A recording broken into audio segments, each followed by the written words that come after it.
Tahuilah kamu bahawa bagi selawat itu ada 3 makna. Salah satu anna lis-salati thalathata ma'ani, ada 3 makna. Isim anna mu'akhar. Al-awwalu, yang pertama, ma'nan lugawiyyun. Makna lugawi faqat, makna pada bahasa sahaja, iaitu solat pada bahasa wa huwa du'a, ialah doa mutlaqan, secara umum. Solat pada bahasa memberi makna doa, sama ada kebaikan atau keburukan, sama umum.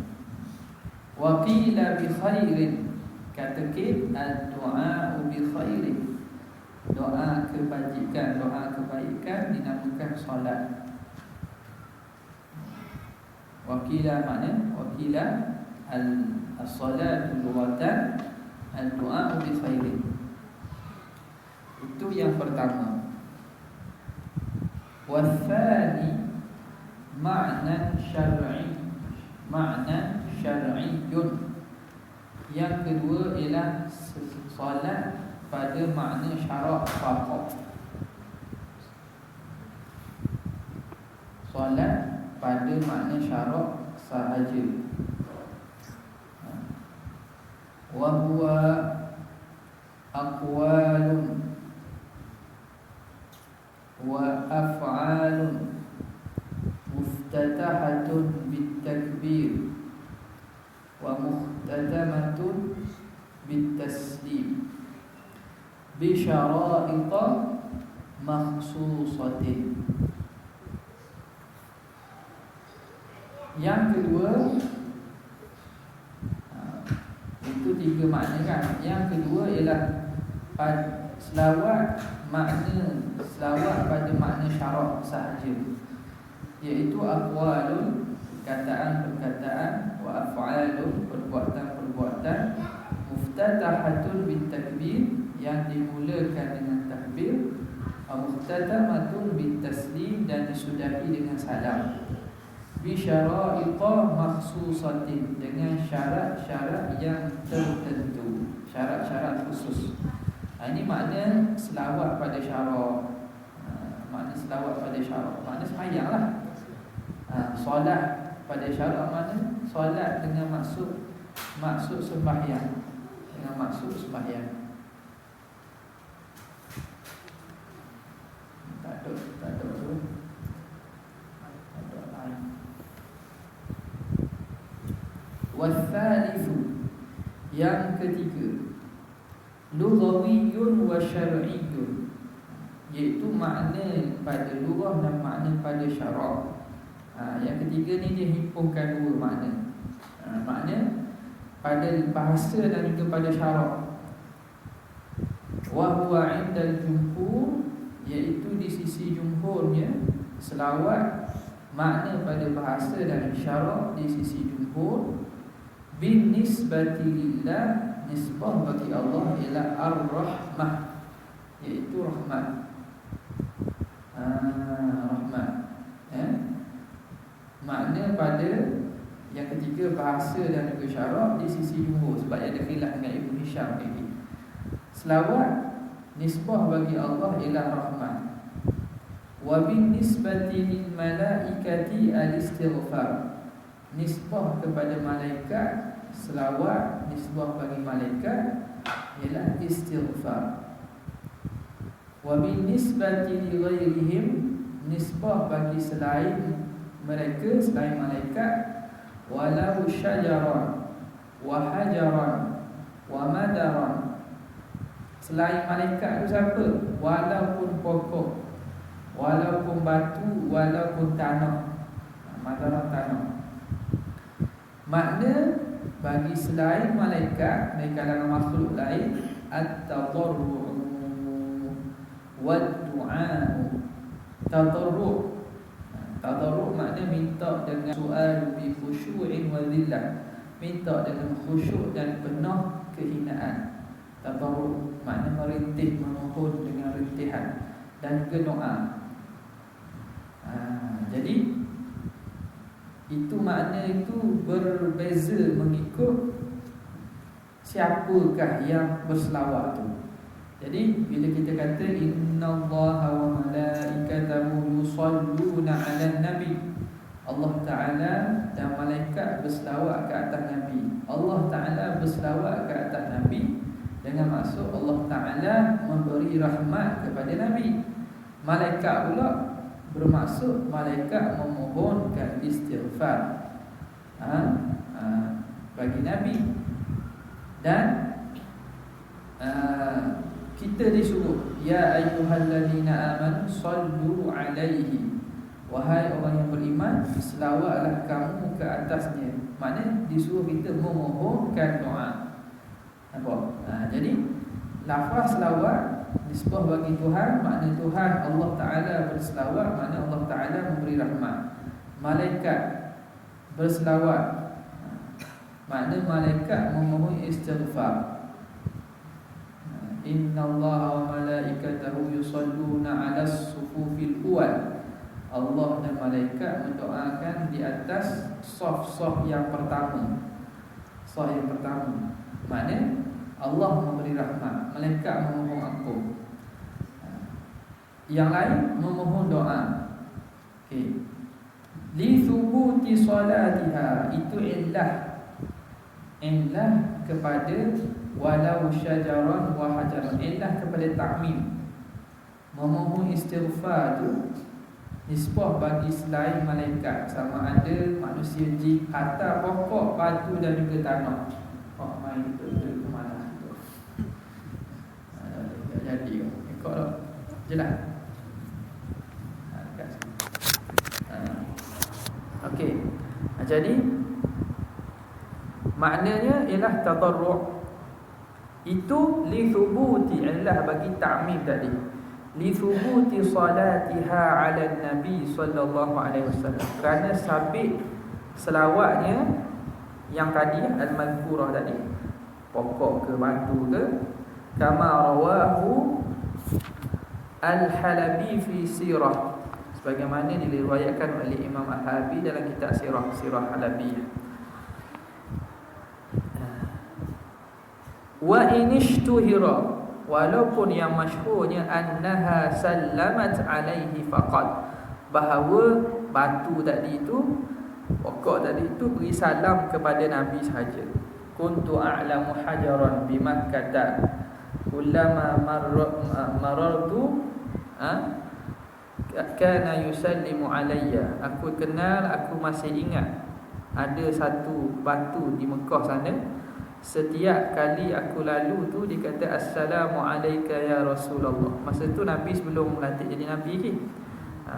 Jadi Nabi cerita pada sahabatnya, lagi ada batu di Mekah sana, sebelum aku lantik jadi Nabi, dia beri salam lah kepada aku, assalamu alayka ya Rasulullah. Tengok-tengok tak ada orang, rupanya batu. Jadi makna masyhurnya Nabi batu tadi, makhluk tadi memberi salam kepada Nabi.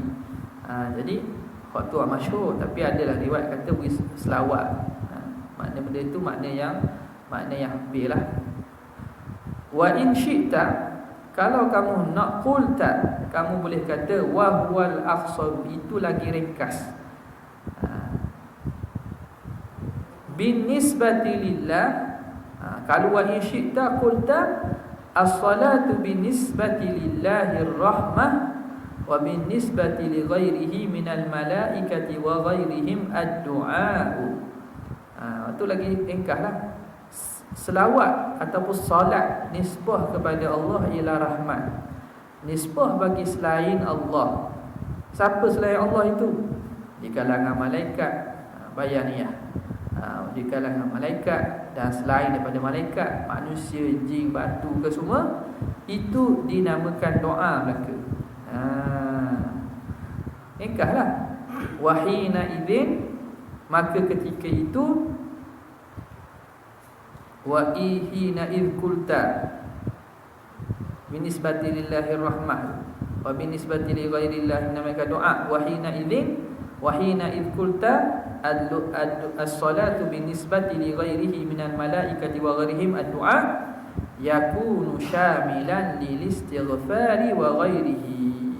Maka adalah ia doa itu merangkumi bagi istighfar dan selain istighfar. Kan tadi kan diasingkan selawat malaikat dengan selawat selain malaikat kan, di kalangan makhluk lain. Kalau ringkas dia kata semua kira doa belaka. Kira doa belaka sebab apa? Sebab doa itu merangkumi dah bagi istighfar. Kerana doa itu umum, istighfar itu khusus. Istighfar itu naw'un minad du'a, satu bentuk doa. Istighfar itu talabul maghfirah, minta keampunan. Minta tu doa, tolak tu doa. Jadi istighfar, doa itu merangkumi bagi istighfar dah. Alaqah dia umum khusus mutlak lah. Jadi cukup kata doa pun. Wa ghairihi, dan selain istighfar. Itu pandangan jumhur. Wa ikhtara Ibn Hisham fi mughnihi, dan memilih oleh Syekh Ibn Hisham dalam kitab Mughni dia, Mughni Labib, annahu al-'atfa, bahawa makna dia tu, makna selawat itu ialah al-'atfa. Makna selawat ialah al-'atfa bi fathil ain, dengan fathah ain, bukan itfu, atf. Jadi atfah itu maksud apa? Bukan atah dalam nahwu ni, atah maksud syafaqah, kasihan belah. Atah dengan maksud kasihan belah. Wa huwa bin nisbati lillah, kasihan belah nisbah bagi Tuhan itu rahmat ila akhirih. Jadi Ibn Syah kata makna solat itu satu makna je, al-afu. Cuma afu itu berbeza. Tuhan, cara Tuhan kasihan belah lain dengan cara makhluk kasihan belah. Nampak tak? Jadi itu dua pandangan. Dah apa bezanya? Wa yatarattabu ala hadzal khilafi, dan terhasil atas khilaf ini, annaha min qabilil mushtarakil lafziyyi ala al-awwal. Terhasil atas khilaf ini bahawa sesungguhnya anna salah itu min qabilil mushtarakil lafzi, dia dari pihak mushtarak lafzi, atas alal awal, ay alal qaulil awal, iaitu qaul jumhur.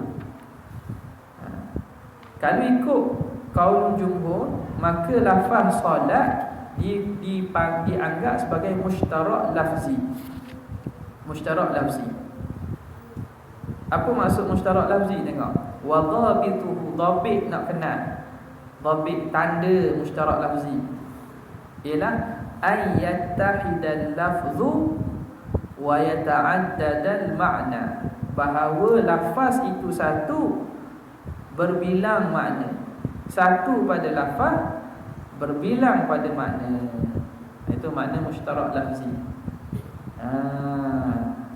Kama fi lafzi ainin, sebagaimana pada lafaz ain, mata. Fa innahu wahidun, satu lafaz je. Wa ma'nahu muta'addidun, tapi makna dia banyak. Li'annahu wudi'a lil basirati, kerana ain ini lafaz ain ini wudi'a lil basirah, diletakkan pada bahasa merujuk pada basirah, pelihat, merujuk pada penglihatan mata. Biwad'in, dengan satu peletakan, makna dari satu makna ain merujuk pada basirah. Wal jariyati biwad'in, dan diletak bagi makna jariyah, ainun jariyah, air mata air yang mengalir. Biwad'in, pada perletakan yang lain pula, pada makna yang lain ain juga memberi maksud mata air. Walidhahabi wal fiddati biwad'in, dan bagi emas dan juga perak dengan satu perletakan lain, satu makna lain. Ain juga memberi makna emas dan perak dalam makna yang pada makna yang lain lah. Ila ghairi dhalika, kepada selain daripada itu. Banyak lagi ain ni, banyak makna. Jasus ada tak? Okey. Barang pun ada, mata. Jadi ini sebahagian contoh. Jadi apa yang di sini, lafaznya satu, makna bagi lafaz itu banyak dan berbeza-beza, dinamakan mushtarak lafzi. Dah kita aplikasi dengan solat ni. Jadi kata dia, di sisi jumhur, solat dengan pengertian yang dibawa oleh jumhur, maka solat itu tergolong daripada mushtarak lafzi. Kenapa? Lafaznya satu, as-salah, tapi makna dia banyak. Ada makna rahmah, ada makna doa. Itu makna mushtarak lafzi. Jelas. Wa annaha, atah pada annaha min qabili, wa yatarattabu 'ala hadha khilaf, dan terhasil atas khilaf ini annaha min qabilil mushtarakil ma'nawi 'ala tsani, bahawa lafaz solat itu dari pihak mushtarak ma'nawi. Mushtarak ma'nawi, lafaz mushtarak ma'nawi, sama pada makna. Ala tsani, atas qaul al-tsani. Apa qaul tsani? Qaul Ibnu Hisham. Ala tsani ay ala al-qaul al-tsani, wa huwa qaul Ibnu Hisham dalam Mughni dia. Dia kata makna dia semua atfu belaka kan. Solat tu maknanya satu je, atfu saja. Okey. Apa dhabit mushtarak ma'nawi? Wa dhabituhu, dhabit pengenalan mushtarak ma'nawi ni, ayyattahida kullun minal lafzi wal ma'na, bahawa sama, bersatu setiap daripada lafaz dan makna. Lafaz pun satu, makna pun satu. Lafaz satu, makna pun satu. Lakin yakunu lidzalikal ma'na afradun mushtarikatun fi, tetapi bagi makna itu ada afrad, ada diri-diri, ada perkara-perkara yang bersamaan padanya. Jadi lafaz satu, makna satu juga, tapi makna tu, pada makna tu banyak benda yang merujuk kepada makna itu. Kama fi lafzi asadin, sebagaimana pada lafaz asad, singa. Singa berapa ekor? Banyak lah. Lafaz asad ni, kalau singa lah, singa.